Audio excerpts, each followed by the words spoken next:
Congress party అధికారంలోకి వచ్చి 2 ఏళ్లు గడుస్తున్నా ఇచ్చిన హామీలు నెరవేర్చడంలో పూర్తిగా విఫలమైందని విమర్శించారు మాజీ మంత్రి మల్లారెడ్డి. మున్సిపల్ ఎన్నికల ప్రచారంలో భాగంగా మేడ్చల్ జిల్లా నియోజకవర్గం మూడుచింతలపల్లి మున్సిపాలిటీ పరిధిలో బీఆర్ఎస్ నేతలు నిర్వహించిన రోడ్ షోలో పాల్గొన్నారు. జరగబోయే మున్సిపల్ ఎన్నికల్లో బీఆర్ఎస్ అభ్యర్థులకు ఓటు వేసి గెలిపించాలని ప్రజలను కోరారు మల్లారెడ్డి.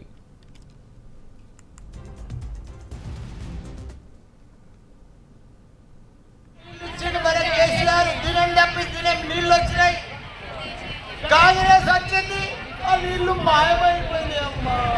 2 వారానికి ఒకసారి వస్తుంది, అది ఎక్కడ పోయింది? ఆ నీళ్లు మాయమైపోయింది. కాంగ్రెస్ 2 ఏళ్ళే వచ్చి నీళ్లు మాయమైపోయినాయి, కరెంటు మాయమైపోయింది, కులం బంగారం ఇవ్వలేదు, మా ఆడబిడ్డలకు 2500 ఇస్తాను అవి ఇవ్వలేదు, మన బిడ్డలకు స్కూటీ ఇస్తాను కాలేజీ వస్తే ఆ స్కూటీలు కూడా ఇవ్వలేదు, మా అవ్వలకైతే 4000 పింఛన్ ఇస్తాడు, ఇంకా ఆ 2000 ఉన్నాయి.